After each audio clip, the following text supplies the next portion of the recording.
Rekan Bakata, dari Kota Loksmawe dilaporkan vaksinasi COVID-19 dibuka secara umum hari ini.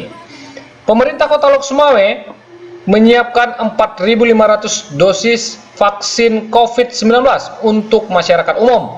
Kegiatan itu dipusatkan di lapangan Hirak, Kecamatan Banda Sakti, Kota Loksmawe selama 5 hari. Kepala Dinas Kesehatan Kota Loksmawe, Dr. Said Alam Zulfikar menyebutkan, selain masyarakat umum, pihaknya juga melayani vaksinasi untuk kalangan aparatur sipil negara, pelayan publik, pralansia di atas 50 tahun, dan lansia. Vaksinasi dilakukan sejak tanggal 3 Juni hingga 7 Juni 2021 mendatang.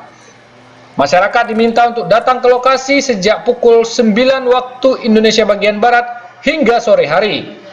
Bagi masyarakat yang ingin divaksin, diminta untuk membawa kartu tanda penduduk untuk keperluan administrasi. Dia menegaskan, vaksinasi ini dilakukan secara gratis.